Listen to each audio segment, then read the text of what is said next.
بسم اللہ الرحمن الرحیم۔ غالب کی دوسری غزل کا تیسرا شعر۔ کیا غمخوار نے رسوا لگے آگ اس محبت کو، نہ لاوے تاب جو غم کی وہ میرا رازداں کیوں ہو۔ کیا غمخوار نے رسوا، غمخوار نے ہمیں بدنام کر دیا۔ غمخوار دوست، ہم نشیں، ساتھ اٹھنے بیٹھنے والا بندہ، دوست، لگے آگ اس محبت کو، یعنی ہماری اور اس کی جو آپس میں دوستی ہے، ہم ایسی دوستی کو رد کرتے ہیں۔ ایسی دوستی جائے بھاڑ میں، کیوں؟ نہ لاوے تاب جو غم کی وہ میرا رازداں کیوں ہو۔ جو غم کی تاب نہیں لا سکتا، غم تاب برداشت، جو غم کو برداشت نہیں کر سکتا، وہ میرا رازداں کیوں ہو، یعنی اسے میرا رازداں نہیں ہونا چاہیے۔ تو ہوتا یہ ہے کہ عموماً زندگی میں کوئی نہ کوئی ایسا شخص ہوتا ہے جو بہت ہی نزدیک ہوتا ہے، اور اس کے ساتھ خوشی اور غمی کے معاملات شیئر کیے جاتے ہیں۔ تو ایسا ہی ایک دوست شاعر کا بھی ہے، غالب کا ہے۔ تو اس کے دوست نے ایک چیز نوٹ کی کہ شاعر کی حالت پہلے جیسی نہیں، بگڑتی جا رہی ہے۔ اب یہ کھویا کھویا رہتا ہے، پہلے جیسی اس کے اندر ہنسنے کھیلنے والی بات نہیں، پہلے جیسی بشاشت اس میں نظر نہیں آ رہی۔ تو اس نے شاعر سے اس کی وجہ پوچھی، تو شاعر نے اسے اپنا رازداں سمجھتے ہوئے، ہمدرد سمجھتے ہوئے، اپنے راز کو اس کے سامنے آشکارا کر دیا، بتا دیا کہ اس حالت کی وجہ ہمارا عشق ہے، ہماری محبت ہے، ہم کسی کو دل دے بیٹھے ہیں۔ اب جب ایسی کیفیت ہو جائے، ایک شخص عشق میں گرفتار ہو جائے، عشق میں کھو جائے، تو پھر اس کی حالت تبدیل ہوتی ہے۔ اس کے اوپر اداسی، دیوانگی کی کیفیت اکثر رہتی ہے۔ کھانے کی طرف دھیان نہیں، پہناوے کی طرف دھیان نہیں۔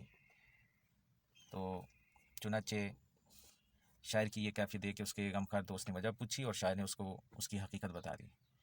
اب دوست جو ہے وہ شاعر کا غم دیکھ دیکھ کر کڑتا ہے کہ شاعر کو جو غم عشق لگ گیا ہے یہ ناقابل برداشت ہے۔ اب وہ غمخوار اس راز کو فاش کر دیتا ہے، شاعر کے قریبی لوگوں کو بتا دیتا ہے کہ بھئی اس کی صحت کی خرابی، حالت کی خرابی کے پیچھے یہ راز ہے۔ تو چنانچہ سب لوگوں کو شاعر کی موجودہ کیفیت کے راز کا علم ہو گیا، اور سب شاعر کو قریبی لوگ کوسنے لگے، زمانے والے برا بھلا کہنے لگے۔ چنانچہ شاعر کو اپنے غمخوار دوست پہ غصہ آیا کہ بھئی وہ ہمارا دوست ہے، اور اٹھنا بیٹھنا ہے، ہماری آپس میں ایک محبت ہے، دوستی والی محبت ہے، اور ہم ایک دوسرے کو اپنے راز بتاتے ہیں۔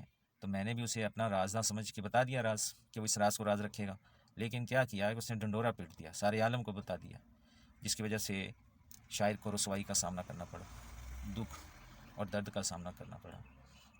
تو چنانچہ شاعر یہ کہنے پہ مجبور ہو گیا کہ میں ایسے غمخوار کو اپنا دوست نہیں بنا سکتا، اس کی محبت، دوستی والی محبت کو میں رد کرتا ہوں۔ جو میرے غم کو برداشت ہی نہیں کر سکتا، تو وہ میرا ایسا غمخوار رازداں کیوں بنتا ہے؟ نہیں بنے گا، وہ میں ایسے نہیں بناؤں گا۔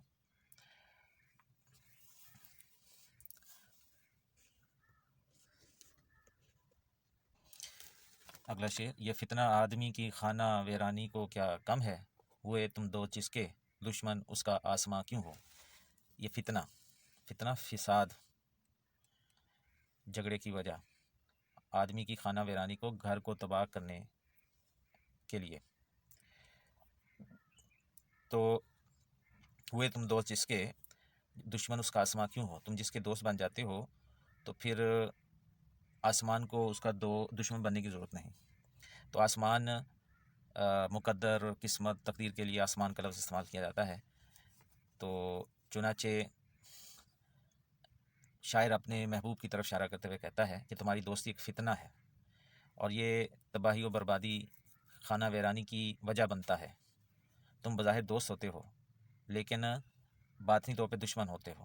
تو جس کے تم دوست بن جاتے ہو تو اس کی تباہی، بربادی، خانہ ویرانی طے ہے۔ تو پھر قسمت کا خراب ہونا، آسمان کا مخالف ہونا ضروری نہیں۔ تمہاری بیڑیے میں بھیڑ میں چھپے ہوئے بھیڑیے کی صورت ہی کافی ہے. بظاہر تم بھیڑ لگتے ہو لیکن اندر سے بھیڑیے ہو. تو یہ اس میں شاعر اس خود غرض اور مطلبی محبوب کی طرف اشارہ کرتا ہے کہ جو صرف دکھاوے کی محبت اور دوستی کرتا ہے اور اپنے مطلب پورے کرتا ہے، اپنی غرض پورا کرتا ہے، اور جب مطلب پورا ہو جائے تو وہ چھوڑ جاتا ہے. غالب کا ایک اور شعر بھی ہے نا کہ لو وہ بھی کہتے ہیں کہ یہ بے ننگ و نام ہے، یہ جانتا اگر میں تو گھر کو لٹاتا نہ میں. تو اسی طرح کسی اور شاعر کا شعر ہے: زمانے میں عجب دستور ہے دل لینے والوں کا، اسی کو لوٹ لیتے ہیں جسے آباد کرتے ہیں. اور ایک خالی کا شعر بھی ہے: اے عشق تو نے اکثر قوموں کو کھا کے چھوڑا، جس گھر سے سر اٹھایا اس کو بٹھا کے چھوڑا. اگلا شعر: یہی ہے آزمانا تو ستانا کس کو کہتے ہیں، عدو کے ہو لیے جب تم تو میرا امتحان کیوں ہو. یہی ہے آزمانا تو ستانا کس کو کہتے ہیں. عدو کے ہو لیے، عدو دشمن، رقیب. تو عدو کے ہو لیے جب تم تو میرا امتحان کیوں ہو، یعنی میرا امتحان نہیں ہونا چاہیے. تو اس میں اندر کی بات یہ ہے، مفہوم یہ ہے کہ شاعر نے جس شخص کو اپنا محبوب بنایا ہے، اپنی سچی دوستی اور محبت کے لیے چنا ہے، تو اس کا اظہار اس نے اپنے دوست، اپنے محبوب سے کر دیا. تو چنانچہ محبوب کی طرف سے یہ شرط ہوئی کہ ہم آپ کی محبت کو آزمائیں گے. ٹھیک ہے. اور آزمائش میں کٹھن مرحلے آتے ہیں. آزمائش، امتحان لیا جاتا ہے کہ دوستی سچی ہے، محبت سچی ہے کہ نہیں. تو اگر وہ امتحان میں کامیابی ہو جائے، محبوب جان جائے کہ دوست ہمارا حقیقی محبوب ہے، حقیقی دوستی رکھتا ہے، تو پھر دوستی آگے بڑھ جاتی ہے. لیکن وہ محبت اور دوستی کے جتنے بھی معاملات ہیں ان کو مشروط کرتا ہے امتحان میں کامیابی کے ساتھ. تو چنانچہ جب بھی ملاقات ہوتی ہے محبوب سے غالب کی، تو محبوب یہی کہتا ہے کہ ہم آپ کا امتحان لے رہے ہیں، آپ کی آزمائش ہے کہ آپ کتنے کھرے ہیں اس دوستی میں. تو شاعر بھی یہی سمجھتا رہا. لیکن جب شاعر کو پتہ چلا کہ وہ جو شخص ہمیں آزمائش اور امتحان کے مرحلے سے گزار رہا ہے، اصل میں تو وہ اس کے جو معاملات ہیں، جو تعلقات ہیں، روزمرہ کے لوگوں کے ساتھ مراسم ہیں، اس سے نظر آتا ہے کہ یہ آزما نہیں رہے. کیوں؟ کیونکہ اگر وہ شاعر کو آزما رہا ہوتا تو وہ شاعر کے رقیبوں سے اور دشمن سے دور رہتا. یعنی شاعر جن لوگوں کو اچھا نہیں سمجھتا، جو اس کے مخالف ہیں، تو پھر اس محبوب کو جو شاعر کو کہتا ہے کہ ہم آپ کو آزما رہے ہیں، آپ کا امتحان ہے، تو وہ ہمارا محبوب بھی ہمارے دشمنوں اور رقیبوں سے دور رہتا. ٹھیک ہے جی. تو ہمارے ساتھ اگر اس کو دوستی ہے تو ہمارے دوست پھر اس کے بھی دوست، ہمارے دشمن پھر اس کے بھی دشمن، ہمارے رقیب، ہمارے مخالف اس کے بھی مخالف. لیکن محبوب شاعر کا کیا کرتا ہے کہ اپنے سارے مراسم اور اپنے سارے تعلقات و معاملات شاعر کے رقیب سے رکھے ہوئے ہیں، عدو سے رکھے ہوئے ہیں. تو جب شاعر کو اس چیز کا پتہ چلتا ہے تو وہ اسے مخاطب کر کے کہتا ہے کہ تم بھائی ہمیں آزما نہیں رہے، ہمیں ستا رہے ہو. یہ اچھا بہانہ بنایا ہوا ہے کہ جب بھی ہم ملتے ہیں تو کہتے ہیں آپ کی محبت کی آزمائش چل رہی ہے. اگر آزمائش چل رہی ہوتی تو آپ ہمارے عدو، ہمارے رقیب کے نہ ہوتے.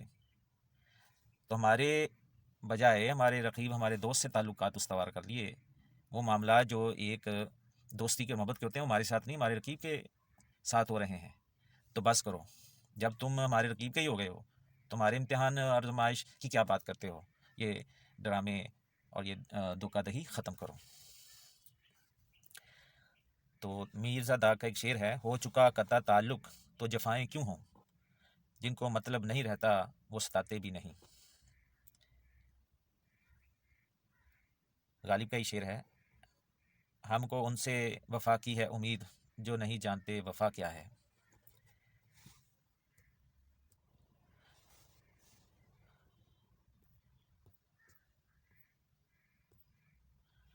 جی.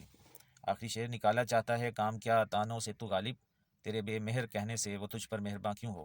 نکالا چاہتا ہے کام، یعنی کام نکالنا چاہتا ہے، مطلب پورا کرنا چاہتا ہے. تانوں سے، تانے دینا، برا بلا کہنا. تیرے بے مہر، تیرے بے رحم کہنے سے. وہ تجھ پر مہربان کیوں ہو، وہ تجھ پر مہربان کیسے ہوگا، نہیں ہوگا۔ تو غالب اپنے آپ سے مخاطب ہے کہ غالب کیا تم تانوں سے اب اپنے کام نکالو گے، اپنی مطلب براری کرو گے، اپنے دوست کو برا بلا کہہ کے سمجھتے ہو کہ تمہارا مطلب پورا ہو جائے گا، تمہاری غرض پوری ہو جائے گی؟ نہیں، تو جب اسے بے رحم کہے گا، ظالم کہے گا، ستمگر کہے گا، تو وہ تجھ پر مہربان کیسے ہوگا، نہیں ہوگا۔ اصل میں غالب سوچ رہا ہے کہ پہلے تو میں اسے اپنے دوست کو طعن و تشنیع نہیں کرتا، برا بلا نہیں کہتا، ٹھیک ہے جی، اس سے محبت کرتا ہوں، دوستی بات کرتا ہوں، تو میرا جو دوست محبوب ہے وہ اس کے الٹ کام کرتا ہے، یعنی ہم پر ستم اور ظلم کرتا ہے، ہمیں برا بلا کہتا ہے۔ تو شاعر نے سوچا شاید یہ الٹ کام کرتا ہے، میں محبت کی بات کرتا ہوں، وہ نفرت کی کرتا ہے، ٹھیک ہے جی، میں اسے اچھا کہتا ہوں، مجھے برا کہتا ہے، تو اب میں اسے برا کہتا ہوں، میں اس کے اوپر طعن و تشنیع کرتا ہوں، تو شاید وہ اس کا الٹ کرے، لیکن ساتھ ہی وہ اگلے مصرعے میں جواب دیتا ہے، نہیں نہیں، تو اسے بے مہر کہے گا، بے رحم ظالم ستمگر کہے گا، تو اس پر وہ مہربان ہوگا؟ نہیں، وہ مہربان نہیں ہوگا۔ وہ شخص تمہاری حقیقی محبت اور دوستی کو سمجھ ہی نہیں رہا، اس کو ٹھکرا دیا ہے، تم اسے اچھا کہو یا اسے برا کہو، تیرا کام بننے والا نہیں۔ تو اچھا کہنے سے وہ تمہارا مخالف ہے، تو جب تم اسے بے مہر اور ظالم اور سنگ دل کہو گے تو کیا بنے گا؟